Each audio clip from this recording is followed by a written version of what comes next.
अच्छा जी, वापस आ गए हम डिस्काउंट रेट डिटर्मिनेशन। तो हमने ये बात पढ़ी, the return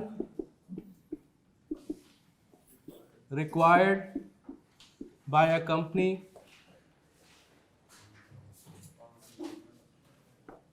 from its investments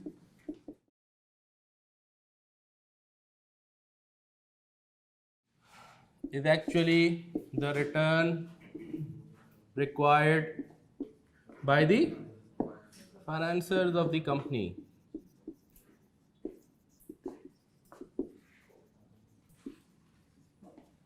Right?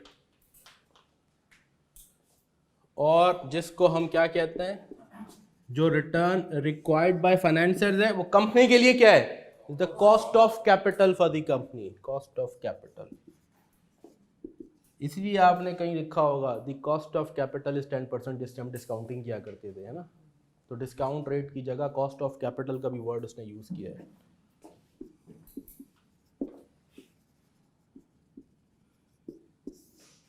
फिर इतनी बार हम लिखेंगे कि आपको याद हो जाएगा आपको, बल्कि आपका ब्लड टेस्ट कराया जाएगा, उसके डीएनए में भी आ जाएगा। Return required by company is the return required by the financiers, cost of capital. अच्छा, फिर हमने पढ़ा the return required by equity holders, share holders is called cost of equity capital for the company. The return required by lenders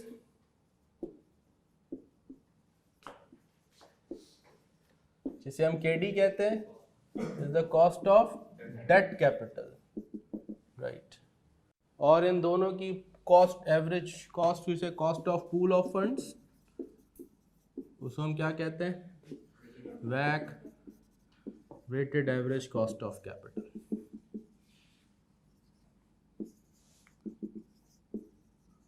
और उसका हमने formula पढ़ा, WACC is equal to KE into E plus KD into D।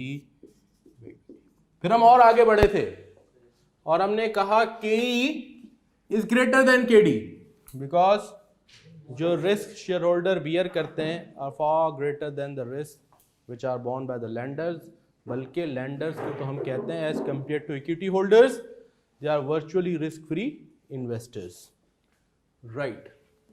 फिर हमने कहा the risks borne by shareholders, उनको हम पढ़ने पढ़ाने और सीखने सिखाने के लिए दो नाम से याद करते हैं, दो ब्रॉड कैटेगरीज में डिवाइड करते हैं। एक को कहते हैं फाइनेंशियल रिस्क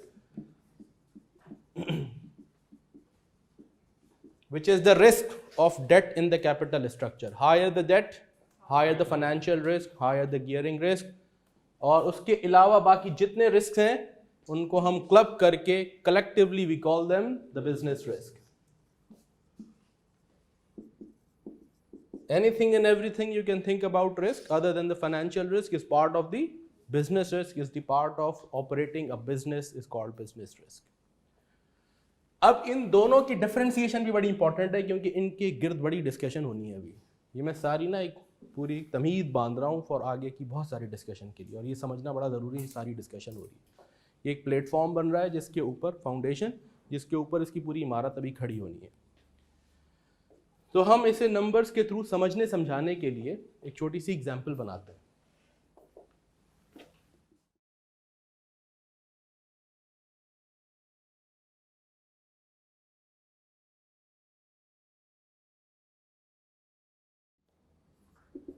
लेट सपोज करें एक कंपनी है जिसने PBIT कह लें, EBIT कह लें, earnings before interest and tax, profit before interest and tax या ऑपरेटिंग प्रॉफिट, उसने अर्न किया 200 मिलियन का किसी एक साल, ईयर 1 कह देता हूँ।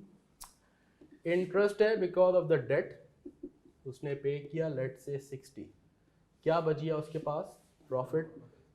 अभी मैं टैक्स को इग्नोर कर देता हूँ, नो टैक्स रेसिड्यू जी आसानी के लिए 140, राइट। अब लेट सपोज करें for all the risk that are part of it, volume, आपकी प्रोडक्ट ऑब्सोलेसेंस होना शुरू हो गई, आपकी सेलिंग प्राइस डाउन हो गई, कॉस्ट बढ़ना शुरू हो गई, फॉर एनी रीज़न इन्फ्लेशन हो गई, हाँ, आपकी कहीं किसी कंसाइनमेंट में कोई मसला हो गया, whatever the reasons are, जिसकी वजह से कंपटीशन बढ़ गया, कॉम्पिटिटर नई प्रोडक्ट ले आया, what ever you call it, है ना, ऑब्सोलेसेंस रिस्क, टेक्नोलॉजी रिस्क, उसकी वजह से आपका की बिजनेस परफॉर्मेंस डाउन हुई और आपका ऑपरेटिंग प्रॉफिट आधा रह गया, 100 million. This is because of business risk. ऐसा ही है। ये वो लोग हैं, ये बड़े जालिम लोग हैं, कहते हैं आप कमाएं, ज़्यादा कमाएं, आधा कमाएं, ना कमाएं, हमें आप ये 60 मिलियन देंगे। They don't participate in the business risk. The fact that lenders in conventional financing do not participate in business risk generates another risk for shareholders, which is called financial risk. ये इसकी दूसरी, मैंने थोड़ा और explain कर दिया इस कहानी को। अब ये क्या बच गया, 40 मिलियन।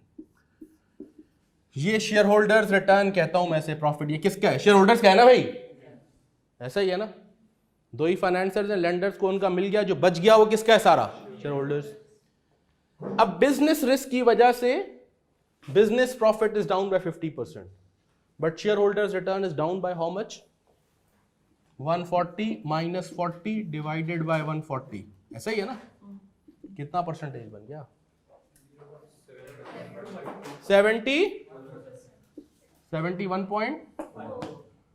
71.4 या 5% चले।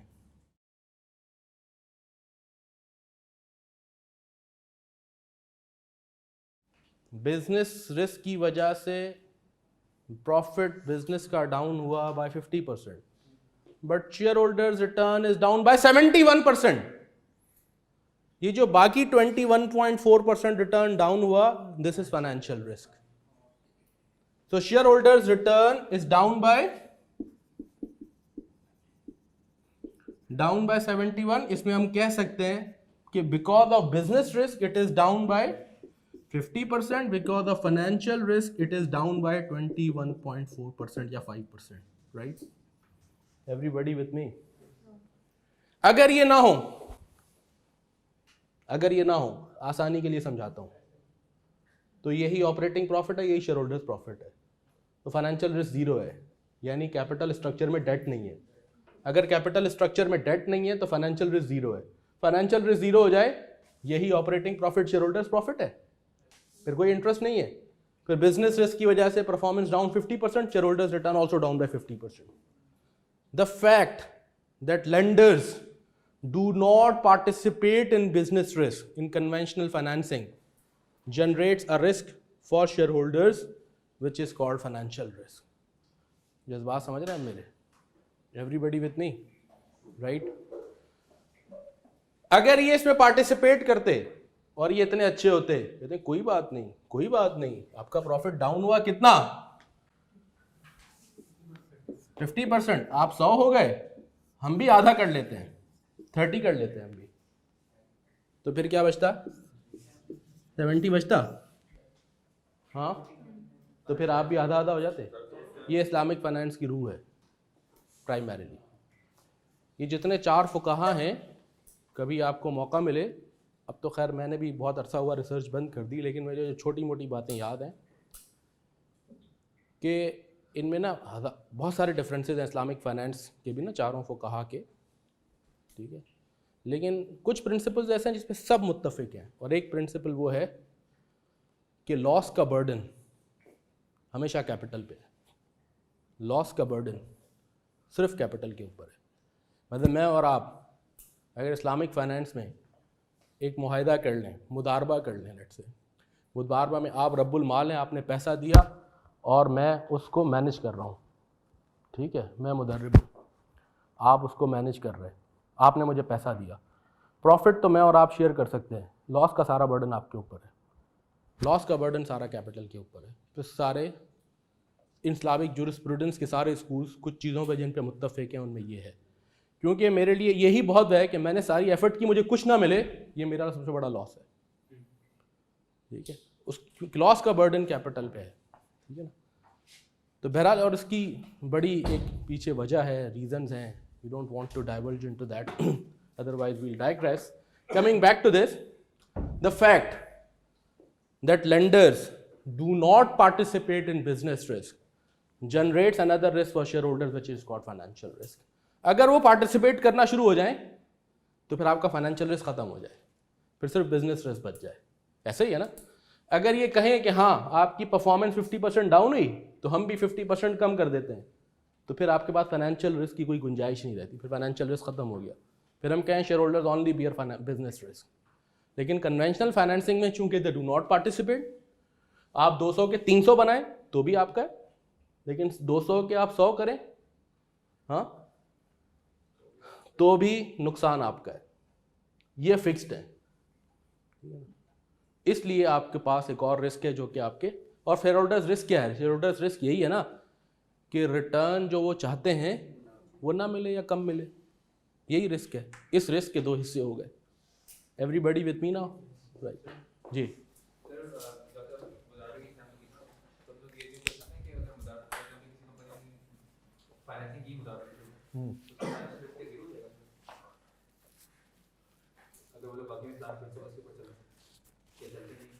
Substantially, yes, except for 1 or 2 conditions, rare, but substantially yes.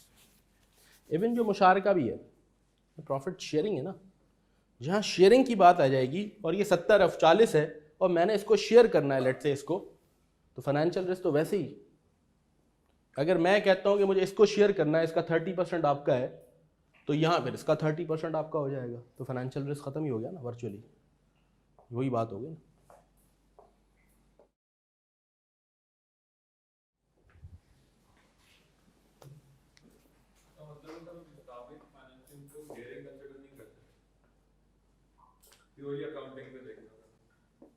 इसके अलग स्टैंडर्ड्स हैं अकाउंटिंग के, एओफी के जी, तो अलग डिस्कस करेंगे कभी इंशाल्लाह. प्रॉब्लम ये है कि वो बात शुरू हो जाएगी तो फिर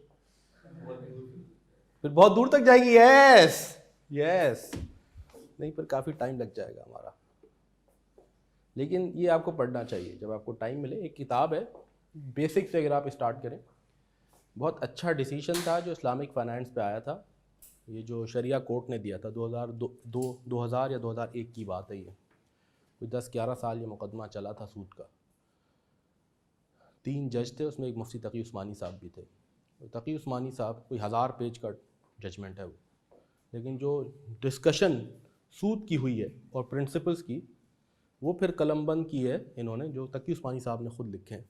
and he is known as an authority in the whole world on Islamic finance, from Harvard to Bahrain to Malaysia. ये जो इस्लामिक फाइनेंस के हब्स हैं, इनका गिवन फतवा या इनकी बात बड़ी मुस्तनद मानी जाती है. यानी he is authority not just in Pakistan but across the world. तो इन्होंने उनकी फिर उसको किसी ने कंपाइल किया है, जो इनका पोर्शन ऑफ द जजमेंट है इस्लामिक फाइनेंस पे, वो पढ़िएगा. बड़ी सादी अंग्रेज़ी में, कोई बहुत मुश्किल भी नहीं है. तो उर्दू में भी है अवेलेबल और इंग्लिश में भी है. Islamic finance, judgment on Islamic finance. तो मेरा ख्याल है कोई 250-300 पेज इन्होंने लिखे हैं उसमें, जिसमें ना कि ये वो सूद है क्या, क्यों मना है, मुख्तलिफ उसके नॉर्म्स हैं कि अच्छा जी वो ज़माने में तो सूद वो होता था जो बड़ा जुल्म करके लिया जाए और बड़ा एग्जॉर्बिटेंट रेट है, और आज का जो सूद है रेट है वो सूद नहीं है. वो सारी उन्होंने डिस्कशन की है, बहुत अच्छी डिस्कशन की है और बड़ी जो है ना दलाइल के साथ, लॉजिक के साथ. तो वो पढ़िएगा कभी आप. बल्कि किसी मैं ढूंढूंगा, मेरे पास पढ़ी हुई हैं 1-2 उसकी किताबें, कभी किसी को चाहिए हो तो. वो आजकल तो हम व्हाट्सएप से बाहर ही नहीं आते, फिर तो पढ़ें क्या ये.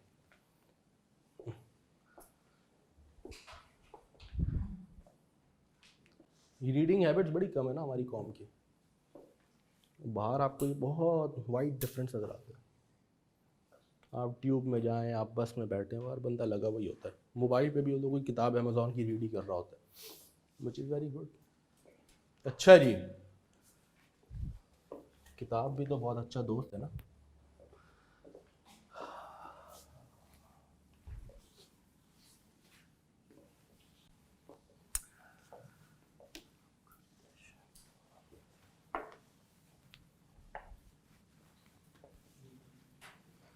लेकिन ज़िंदगी में फोकस होना भी ज़रूरी है। तो अभी हमारा फोकस हमारे इम्तिहानात हैं और उसकी तैयारी है, लेकिन आप अपने टू डू में ये लिख लें, जब आपको ज़िंदगी में मौका मिले फिर आप पढ़िएगा। अच्छा जी, अब हम वापस आ गए यहाँ पे।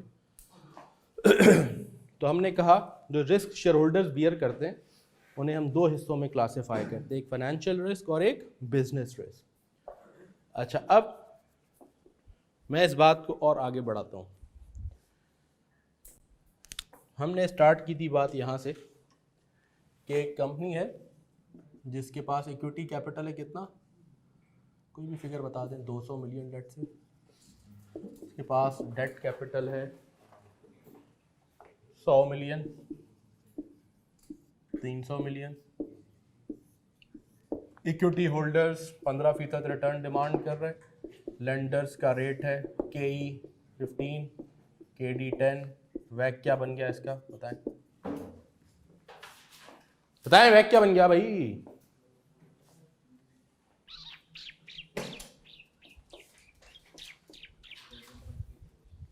ये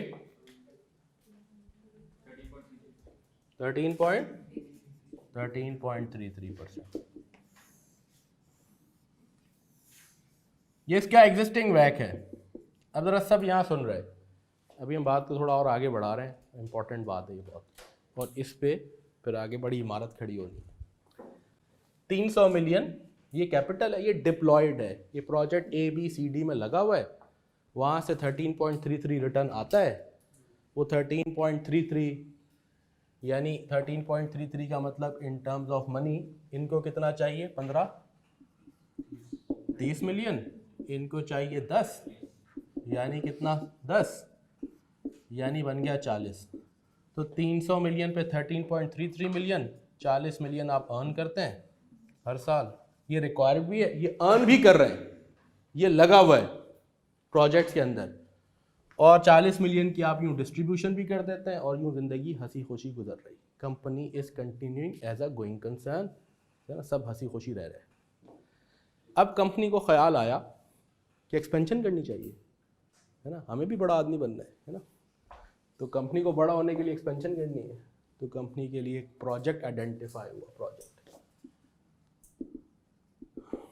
एक न्यू प्रोजेक्ट कंपनी ने आइडेंटिफाई किया, 150 मिलियन, राइट।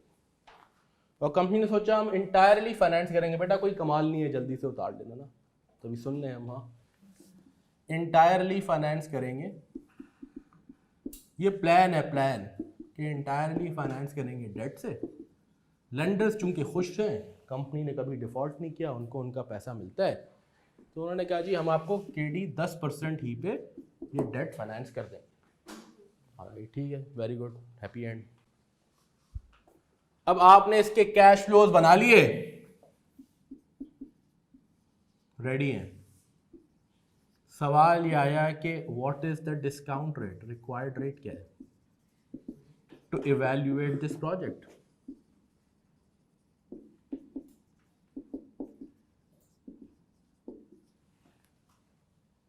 ये सवाल आ गया, सुन रहे हैं सब? अब CFO साहब और फाइनेंस मैनेजर साहब सोच रहे हैं इसकी डिस्काउंटिंग किस रेट से करें। अपनी उन्होंने वर्किंग की और उन्होंने कहा कि अच्छा पोस्ट प्रोजेक्ट अब हमारा D रेशो कुछ यूं हो जाएगा, इक्विटी 200 ही रहेगी। अगर इफ अभी प्रोजेक्ट स्टार्ट नहीं किया, अभी प्लानिंग स्टेज पे इवैल्यूएशन हो रही, तो उन्होंने कहा जो डेट है ना वो अब क्या बन जाएगी, अब 100 + 200 150 250 हो जाएगी। हाँ, 550 की कंपनी बन जाएगी। तो क्या परसेंटेज हो जाएगी, 450, सॉरी। डेट कितना परसेंटेज बन जाएगी, that this divide by this जी 44%, 56। यहां कितनी थी, 33%, 66%। ऐसे ही है ना भाई, 66.6 कर दूं, 66.7%, 33.3%। तो डेट का प्रोपोर्शन कैपिटल स्ट्रक्चर में बढ़ जाएगा। जब ये प्रोपोर्शन बढ़ गया तो फाइनेंशियल रिस्क बढ़ जाएगा। हाँ, तो आपने पता लगाया, कैलकुलेशंस की और पता चला शेयर होल्डर्स मुश्तइल हो जाएंगे। हाँ, because of the increase in financial risk उनकी रिक्वायर्ड रिटर्न बढ़ जाएगा, क्योंकि higher the risk higher the return. हाँ, तो आपने जब पता किया तो पता चला भाई अब ये डिमांड करेंगे 23%, अब इनका रिटर्न 15% नहीं रहेगा। तो रिवाइज वैक क्या बन जाएगा? केडी तो वही 10%,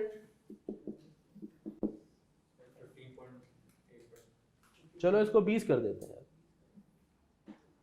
मैंने कहा था 23 ज़्यादा हो गया, मैं कोई बात 20 कर देते, हमारे हाथ में है ना, सीएफओ हमारा दोस्त है। क्या बन गया वैक? वैक बन गया अब 14.4%। रिवाइज्ड वैक ये हो जाएगा, रिवाइज्ड वैक। हाँ, तो अब आपने कहा what is my required rate? क्या मेरा रिक्वायर्ड रेट जो है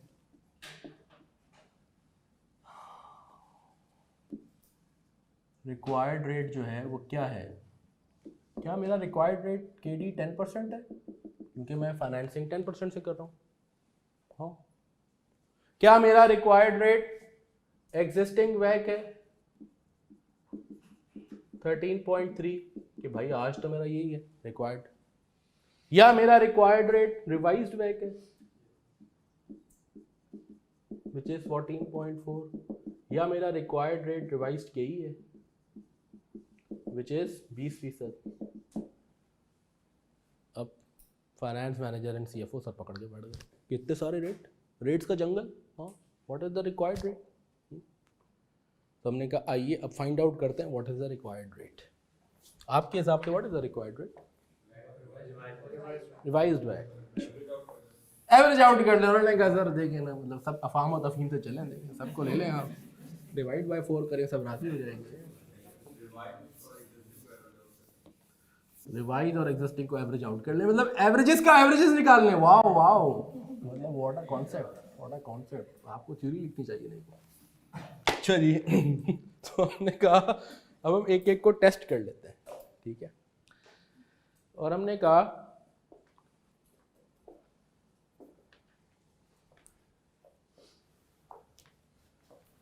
हम यहां से चलते हैं, पहले केडी इसको ट्राई करते हैं। अब सुन रहे हैं सब, ये मुकदमा हल हो जाए ना तो बहुत सारे कॉन्सेप्ट जो लोगों के ठीक गलत हैं वो एक बार आज ठीक हो जाएं, फिर हम आगे बढ़ेंगे, ठीक है। ये जो वैक से मोहब्बत है वो भी थोड़ी कम हो जाए, ठीक है ना, गैर ज़रूरी। जी, सिर्फ न्यू प्रोजेक्ट के लिए, क्योंकि इनकी वैल्यूएशन की तो ज़रूरत ही नहीं है ना, तो प्रोजेक्ट चले जा रहे हैं ना, चले जा रहे हैं, ये तो कमा के दे रहे हैं 13%, 13.3, राइट। इधर तो कोई मसला है नहीं ना, ये तो ऑलरेडी इन्वेस्टेड है।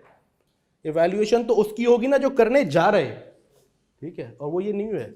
हम न्यू प्रोजेक्ट ही के लिए लिखा है मैंने, what is the required rate for new project, यूं कह लें आप, चलो, और लिख भी दिया टू इवैल्यूएट दिस प्रोजेक्ट, ठीक है जी।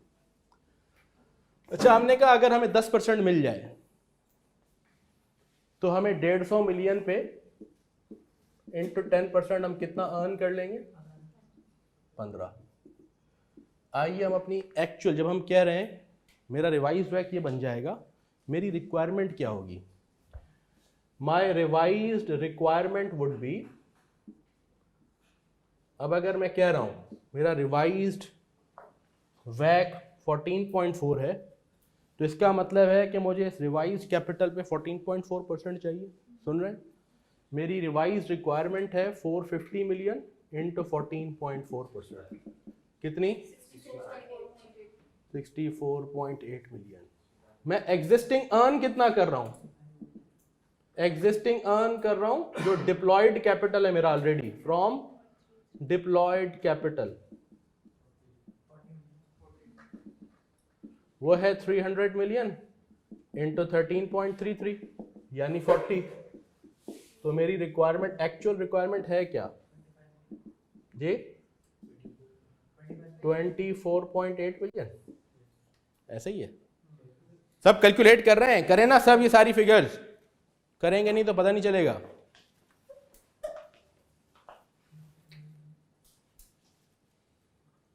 आ गई राइट। 15 मिलियन तो मेरी रिक्वायरमेंट मीट नहीं करता, मैं अर्न भी कर लूँ तो इसका मतलब है कि केडी तो मेरा रिक्वायर्ड रेट नहीं हो सकता, it doesn't fulfil the requirement right. फिर मैंने कहा अच्छा मैं ट्राई करता हूं किसको, एग्जिस्टिंग वैक को। ये है मेरी actual requirement from the project in terms of money, मुझे इस प्रोजेक्ट से इतना अर्न करना है। This is all rupees in million of course. Existing वैक यानी 13.33। चले मैं 150 मिलियन पे 13.3 अर्न भी कर लूं तो क्या बन जाएगा जी 20। रिक्वायरमेंट क्या है मेरी, एक्चुअल रिक्वायरमेंट इज 24.8 मिलियन। तो इसका मतलब इससे भी मसला हल नहीं हुआ, हाँ ये भी फेल हो गया। रिवाइज्ड बैक, इसे भी देख लेते हैं क्या 150 मिलियन इंटू 14.4% क्या बन गया 21.6। एक्चुअल रिक्वायरमेंट क्या है मेरी, फेल हो गया। कोई भी साथ नहीं दे रहा, मुश्किल वक्त में कोई साथ नहीं देता, सब चले जाते हैं। ऐसे ही केई देख लेते हैं कितना 20%। जी 150 मिलियन इंटू 20% करें 30। Way above the requirement, arbitrarily high. मेरी ये रिक्वायरमेंट है ही नहीं, तो 24.8 है। Why should I say my minimum requirement is 30? If a project is giving me 27, if this project will give me 27, will be much better. If I take this as 20, तो मैं project को penalise कर दूंगा, है ना। जज्बात समझ रहे हैं मेरे। मैंने पिछली क्लास में कहा था आर्बिट्ररीली रेट को हाई करना भी कोई अच्छी बात नहीं है, बिकॉज उसका नतीजा क्या निकल सकता है, you may reject a very good project right. तो ये भी ख़त्म हो गया। अब क्या कैसे निकालें इसको, सस्पेंस रखते हैं, कॉपी करें ताकि आपकी बेचैनी दूर हो। बहुत सारे लोग चाहते हैं इतना कुछ लिख दिया हमें, हमारे पास कलम बंद नहीं हुआ है। तो जब आप यहाँ तक कॉपी कर लेंगे फिर हम देखेंगे what is the actual rate then. Yes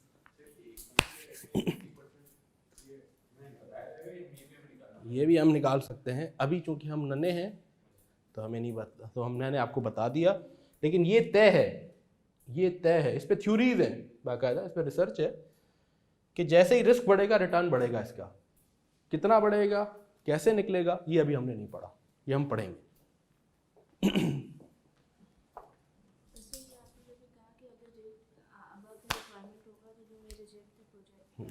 मतलब ये देखें, हाँ अब अगर मैं इसको, जब मैं कहूँगा ना कि मेरा रिक्वायर्ड रेट 20 है तो मैं कहूँगा 20 से कम मुझे कुछ एक्सेप्टेबल नहीं है, ठीक है। लेकिन अगर प्रोजेक्ट 18% दे दे या 19 दे दे चले, तो 19 के हिसाब से करें, 19 इंटू 150 मिलियन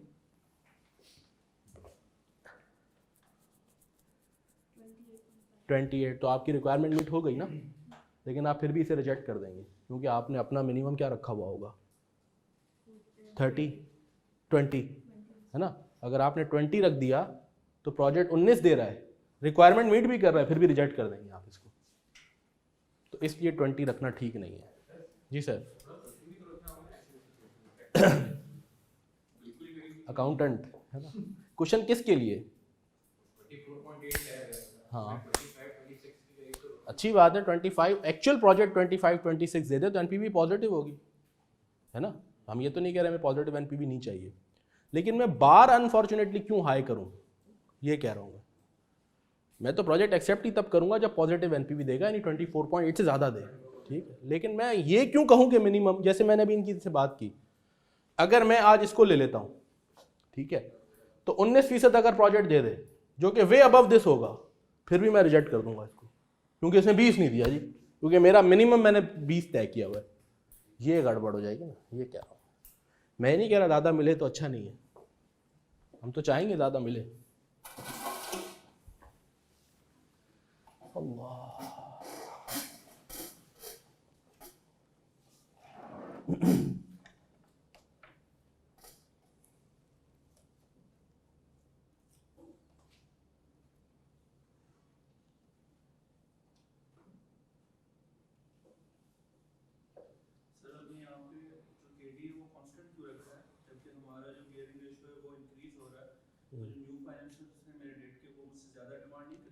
नहीं, क्योंकि मैं इसलिए कह रहा हूँ नहीं करेंगे, क्यों? क्योंकि उनको सिक्योरिटी देंगे आप, ठीक है, उनका रिस्क तो वर्चुअली कम है, और पहले भी उनको हिस्टोरिकली आप पे अच्छे करते आए हैं, ठीक है, तो इसलिए आपको नहीं बढ़ाएंगे, क्योंकि केडी शेयर होल्डर जो है ना वो बियर कर रहा है फाइनेंशियल रिस्क, लेंडर तो खुद क्रिएट कर रहा है, लेंडर की वजह से ही तो इक्विटी होल्डर बियर कर रहा है।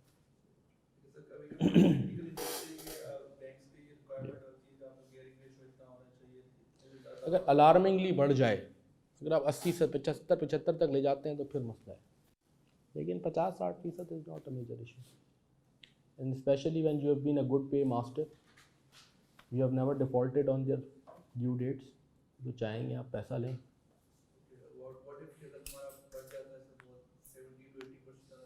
तो फिर बढ़ भी सकता है, फिर हो सकता है 10 की जगह 11 हो जाए, 12 हो जाए।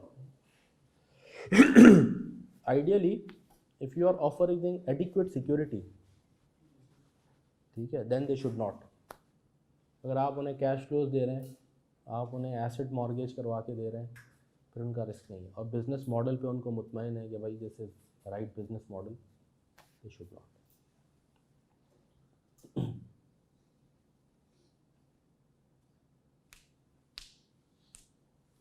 नहीं समझे? आगे इसकी और डिस्कशन होगी कैपिटल स्ट्रक्चर पे, तो मैं थोड़ी झलक दिखा रहा हूँ आपको। अभी तो ये मैं पूरा कॉन्सेप्चुअल फ्रेमवर्क तय कर रहा हूँ, ये रिक्वायर्ड रेट के पीछे पूरा कॉन्सेप्चुअल फ्रेमवर्क है क्या, फिर पढ़ना पढ़ाना शुरू करेंगे।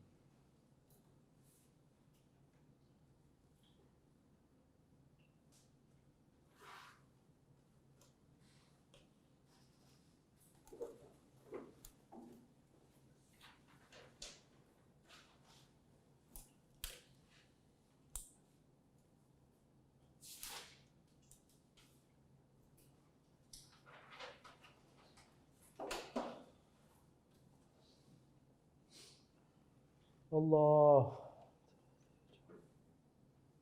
यहाँ पे वो वाली कहानी फेल नहीं हो रही कि हम कहते थे कि कंपनी की रिक्वायर्ड रेट हमेशा वही होती है जो फाइनेंसर्स की रेट होती है। अब यहाँ पे कॉस्ट ऑफ डेट तो 10% है जी प्रोजेक्ट का, जी। तो हम डायरेक्ट 10% नहीं देते। अभी बात करेंगे ना, इक्विटी होल्डर भी तो फाइनेंसर है, उसके जज्बात की भी तो कदर करनी है ना।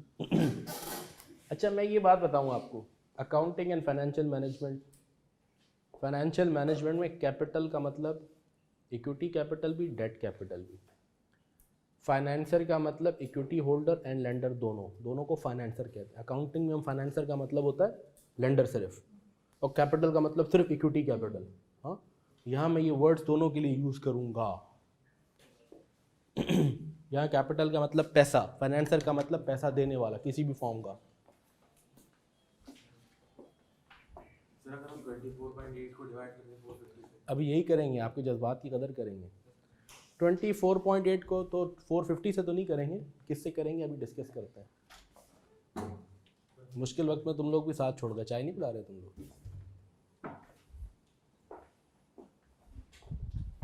इन्होंने कहा कोई भी साथ नहीं दे रहा तो हम भी चले जाए। जैसे तो ये जो वाला बैग निकाला है वो है हमारे एग्जिस्टिंग प्रोजेक्ट्स और कुछ बैग है और एग्जिस्टिंग इन्वेस्टमेंट वहाँ है ना, फिर जो हमने नहीं की उस पे ये वाला बैग फिर अभी बढ़ेंगे ना आगे, अभी आपके सारे जज्बात की कदर होगी। अभी तो मैंने सस्पेंस छोड़ दिया ना। आई एम ग्लैड सबका दिमाग चल रहा है, कुछ हल निकाले हैं। गुड। अगर कोई ऐसा प्रोजेक्ट होगा जो हमें करना हुआ जी, तो हम अपने रेट एडजस्ट कर देते हैं। हम बताएंगे ना अभी आपको। यस, रेट को एडजस्ट नहीं करते हम, राइट रेट उस प्रोजेक्ट के लिए फाइंड आउट करते हैं। Right rate for the project. हमें पता होगा ना कि राइट रेट कौन सा है। अभी निकल आएगा। नहीं, आर्बिट्रेरली हम रेट को चेंज भी तो कर सकते हैं। अगर हमें प्रोजेक्ट करना चाहते हो तो हम उस पर रेट चेंज कर डिस्काउंट। हाँ मतलब अगर आपने करना है कि जी उसको ज़रूर करना है आर्बिट्ररीली, तो ये क्रिएटिव अकाउंटिंग जैसे गलत चीज़ है, तो ये अनएथिकल है, आप कर दें, हाँ कर सकते हैं, yes, but that would not be ethical, है ना। क्या आपको पता है मेरी कंपनी की प्रोजेक्ट की रिक्वायरमेंट 15 है, ये प्रोजेक्ट 12 दे रहा है, इसको अच्छा करने के लिए मैं कहूँगा नहीं जी मेरा रिक्वायर्ड रेट 8% है, तो ये तो गलत काम हो जाएगा, करते हैं लोग लेकिन ठीक नहीं।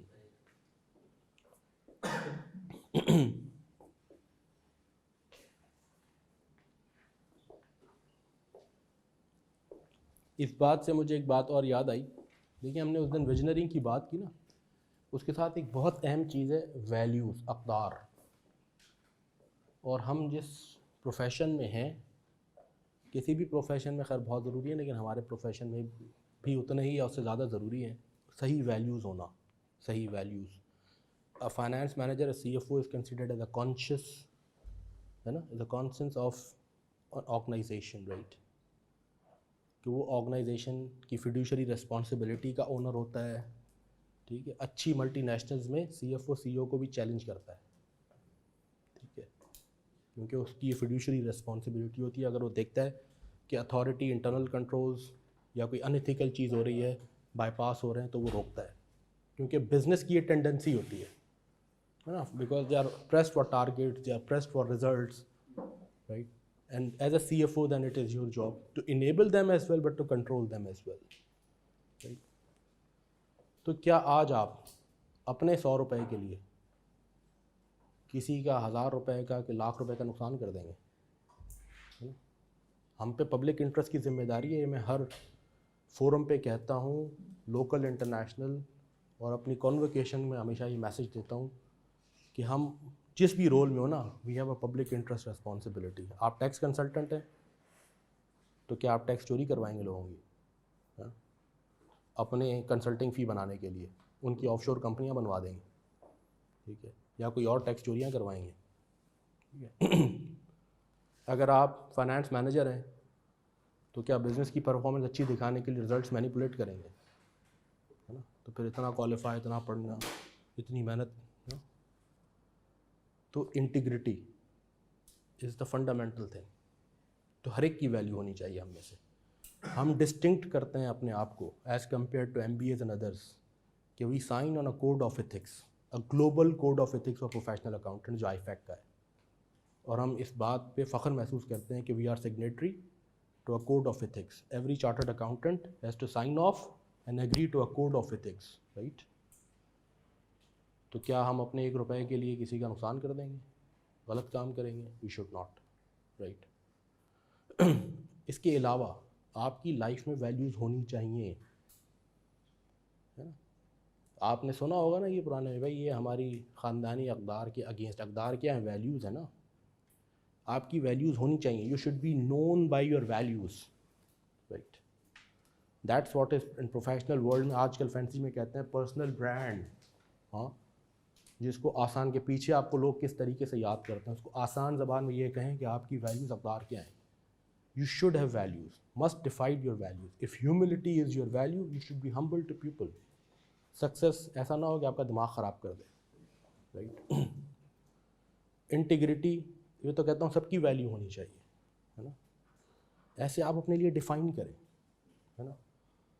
अगर आप समझते हैं कि decency is a value for you and you really value it, value का मतलब you really value it, you will live by it, right? तो फिर आप टपोरी लोगों से नहीं मिलेंगे, फिर आप बेहुदा बातें नहीं करेंगे। मजाक में भी एक डिसेंसी के साथ भी ज़िंदगी और मजाक होता है, बड़ी अच्छी ज़िंदगी गुजर सकती है ना। ज़रूरी नहीं है कि गंदगी के साथ ज़िंदगी हो मजाक में भी। तो if decency is your value then you will value it, integrity is your value, you will sign off. आपका यकीन होगा अल्लाह के ऊपर, यार रिस्क देने वाला अल्लाह है। गलत काम से पैसा, मेरे नसीब में जितना रिस्क है उससे ज़्यादा मैं जमा भी नहीं कर सकता, कर भी लिया तो कमिश्नर साहब, डाकू साहब, चोर साहब, पुलिस साहब कोई ले जाएगा मुझसे, या ये विरासत का माल बन जाएगा, ये मुझे नसीब वैसे ही नहीं होगा, है ना। अपने नसीब से ज़्यादा मुझ पर नहीं मिलेगा मुझे कुछ, तो फिर आप गलत काम नहीं करेंगे। तो must define values for yourself, may be 3-4 top values. Integrity तो मैं कहता हूँ हर एक की वैल्यू होनी चाहिए। इसके अलावा आप अपनी वैल्यूज़ डिफाइन करें, you should be known by that. आप नहीं कहते यार ये बंदा जो है ना टाइम पे आता है यार, पंक्चुअलिटी इज इज वैल्यू। यार ये बंदा जो है ना बड़ा डाउन टू अर्थ है, सुनते हैं ना लोगों से आप, ये ह्यूमिलिटी इज इज वैल्यू। यार ये बंदा बड़ा सपोर्टिव एंड कोऑपरेटिव है ना, उसकी ये वैल्यू है कि मैंने लोगों की खिदमत करनी है, लोगों के काम आना है जितनी मेरी औकात है, जितना मुझे अल्लाह ने दिया है। तो उसने अपनी ज़िंदगी की एक वैल्यू बना दी। तो जब आप पर्सनल विजनरिंग एंड मिशनरिंग एक्सरसाइज करते हैं ना, वैल्यूज़ को डिफ़ाइन करना, कॉर्पोरेट्स भी अपनी वैल्यूज़ डिफ़ाइन करती हैं, देखा होगा आपने कॉर्पोरेट वैल्यूज़। तो हम तो ह्यूमन हैं यार, हमारी तो ज़्यादा बेहतर वैल्यूज़ होनी चाहिए। कोई अच्छी कंपनी जो चल रही होती है ना, PNG वगैरह देखेंगे, ऐसे नहीं कंपनियाँ 200 4 से चलती, वरना 20-25 साल में कंपनी वाइप आउट हो जाती है। तो उनकी वैल्यूज़ होती हैं, उनकी मैनेजमेंट, उनका board, they live by those values, तभी सस्टेनेबिलिटी भी आती है। ठीक है जी, तो वापस आ गए। तो अब ये तय हो गया, अब कर लिया सबने कॉपी कि हम नया प्रोजेक्ट करने जा रहे हैं, और न केडी काम आया हमारे, न एग्जिस्टिंग वैक हमारे काम आया, न रिवाइज्ड वैक काम आया, न केई काम आया। तो अब इस प्रोजेक्ट का रिक्वायर्ड रेट है क्या? जब हम इस सोच में बिल्कुल अंदर डीप डाइव कर लिया, तो हमें इकोनॉमिक्स का एक कॉन्सेप्ट याद आया, मार्जिनल कॉस्ट, मार्जिनल बेनिफिट। हाँ, आपने कहा क्यों ना मैं ये सोचूं, क्यों ना मैं ये सोचूं, क्यों ना मैं ये सोचूं, क्या सोचूं कि भाई मैं एक रिवर्स वर्किंग ही ना क्यों कर लूं कि what is the marginal requirement from this project, है ना। इस प्रोजेक्ट का मार्जिनल इन्वेस्टमेंट कितनी है, इस प्रोजेक्ट के लिए मुझे कितना पैसा चाहिए, 150 मिलियन, है ना। 450 पे पहुंचूंगा ना 300 से, यानी मार्जिनल रिक्वायरमेंट ऑफ कैपिटल क्या है, 150, which is the investment to call it, है ना। इकोनॉमिक्स में से मार्जिनल रिक्वायरमेंट कहेंगे। तो मेरी मार्जिनल रिटर्न की रिक्वायरमेंट क्या है, ऑफ रिटर्न मुझे कितना अर्न करना है, 24.8 मिलियन, ऐसा ही है ना। मुझे चाहिए अब 64.8, है ना। पहले मैं अर्न कर रहा हूं कितना, 40। तो यही तो है, इसी को तो कहेंगे actual requirement is basically the marginal requirement from the project. तो भाई मैं इधर उधर भटक रहा हूं, मैं सिंपल काम क्यों नहीं कर लेता कि मैं इसे इससे डिवाइड ही कर दूं और मैं कहूं मार्जिनल कॉस्ट ऑफ कैपिटल क्या है इसकी, इस capital, marginal capital, marginal investment से मार्जिनल रिक्वायरमेंट, ये तो मार्जिनल कॉस्ट ऑफ कैपिटल क्या बन गई, 16.5%। तो अगर मैं 16.5% को मिनिमम कर दूं तो वही तो मेरी रिक्वायरमेंट है। अब ये 16.5 बनी कैसे, ये 16.5 ऐसे बनी, देख रहे हैं सब जरा गौर से। ये फाइनेंसर जी की रिक्वायरमेंट है, सूफी साहब आपने कहा ना फाइनेंसर, ये फाइनेंसर जी की रिक्वायरमेंट है 16.5, 24.8। कैसे, बिकॉज ऑफ द प्रोजेक्ट। अगर मैं ये प्रोजेक्ट करूंगा तो लेंडर्स की मार्जिनल रिक्वायरमेंट क्या होगी, लेंडर्स से 150 मिलियन इंटू 10%, 100 पे आज भी 10% दे रहा हूं, एग्जिस्टिंग 100 पे बाद में भी 10 ही मांग रहा है, राइट। एडिशनल कैपिटल ले रहा हूं, उस पे 10% अर्न करना पड़ेगा, यानी 15 मिलियन मुझे चाहिए। जो शेयर होल्डर्स हैं उनकी रिक्वायरमेंट अब बढ़ गई, उनकी रिक्वायरमेंट बढ़ गई बाय 5%, 20 हो गई फ्रॉम 15, ऐसा ही है ना भाई। तो एग्जिस्टिंग कैपिटल 200 पे 5% उन्हें चाहिए, ऐसा ही है, 10। तो ये जो 24.8 है ये इफेक्टिवली 25 मिलियन, ये वही चीज है जो कि राउंड ऑफ होके आपके पास, क्योंकि 13.333 कर दें और वो कर दें और डिफरेंस निकालें तो 24.8 इज इक्वल टू 24.99, यानी तकरीबन 25 है। एवरीबडी विथ मी। तो यूं आपकी मार्जिनल रिक्वायरमेंट बन रही है। अगर आपने ये प्रोजेक्ट करेंगे तो इनको भी ये देना है, और इसी प्रोजेक्ट की वजह से ही इनकी रिक्वायरमेंट बढ़ गई, तो इनकी रिक्वायरमेंट भी फिर इसी प्रोजेक्ट ने पूरी करनी है ना। ये रिक्वायरमेंट ना प्रोजेक्ट हो, ना फाइनेंशियल रिस्क बढ़े, ना उनकी रिक्वायरमेंट 15 से 20 हो। प्रोजेक्ट करेंगे, इनकी रिक्वायरमेंट 15 से 20 होगी, लेंडर्स को भी 10 चाहिए, तो फिर इस प्रोजेक्ट ने ही तो 25 अर्न करके देना है। ये इफेक्टिवली 25 ही है, है ना। यहाँ भी अगर आप देखेंगे इफेक्टिवली 25 ही बनेगा राइट क्योंकि वो 13.33 करेंगे तो थोड़ा सा राउंड ऑफ हो गया। तो यूं इसका मतलब ये हुआ, अब मैं ये मिटाऊं, ये वाला सारा हिस्सा है, मैं इस डिस्कशन को कंक्लूड करूं, तो हमने अभी ये बात पढ़ी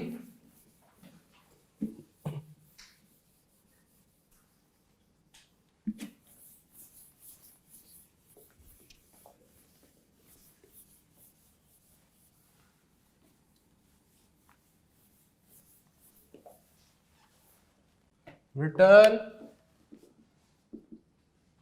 required by a company from its projects या investments is actually the return required by the financiers of the company, और जिसे हम कहते हैं that is cost of capital for the company,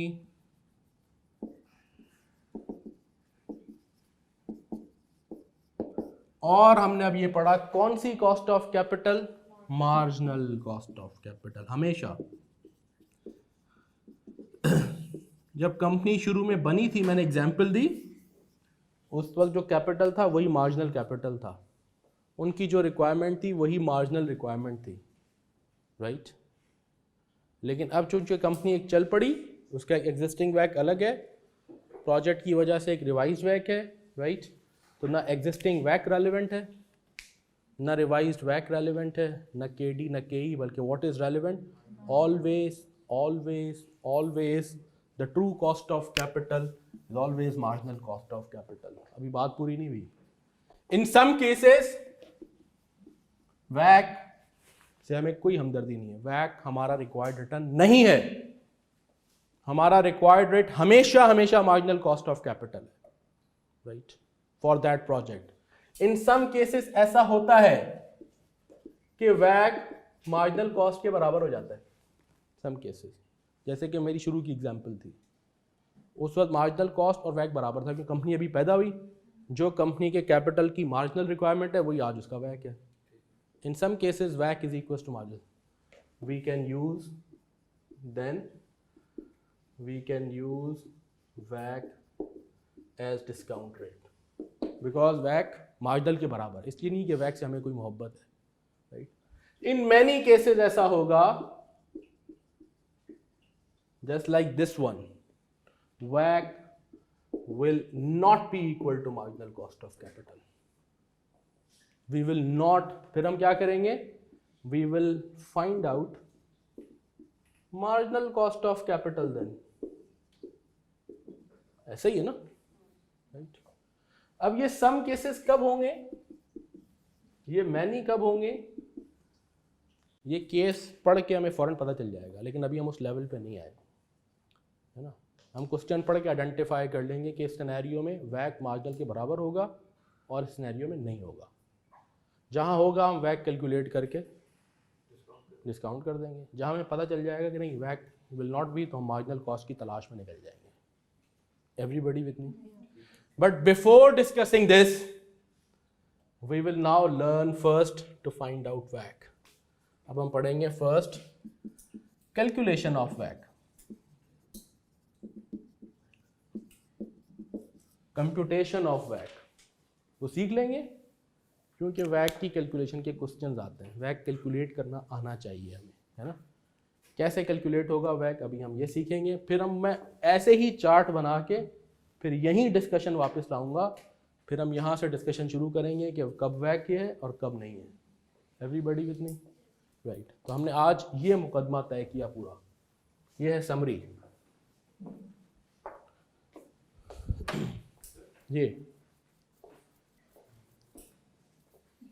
ji sir बोले।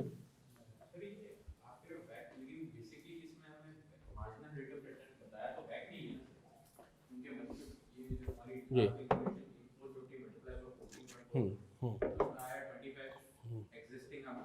कोई ज़रूरी नहीं है मैं ऐसे निकाल लेता, लेकिन मैं कह रहा हूँ बैक में रोल जो प्ले किया ना मैं वही कह रहा हूँ कि वो तो मैंने यूं करके निकाल के दिया ना, मैं ऐसे निकाल देता तो कहीं वैक नहीं आया ना, और मेरा रिक्वायर्ड रिटर्न तो वैक नहीं है ना, मैं डिस्काउंटिंग तो वैक से नहीं करूँगा ना, तो वैक is not relevant as a discount rate then.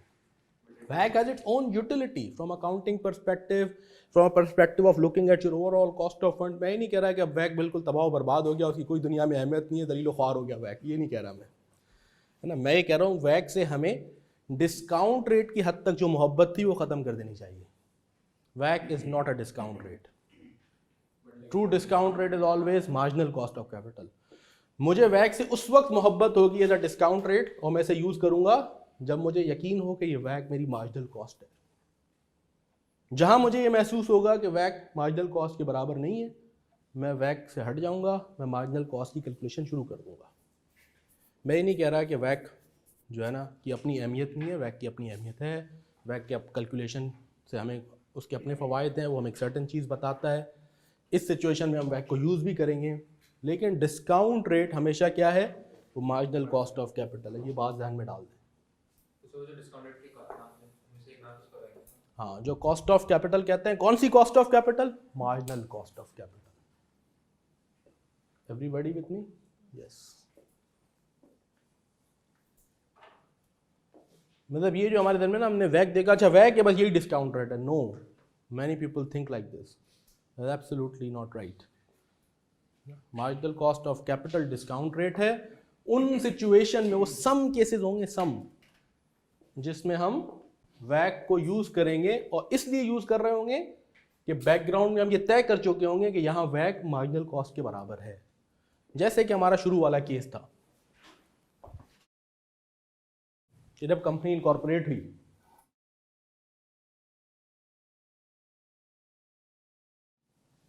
I hope it is sufficiently clear.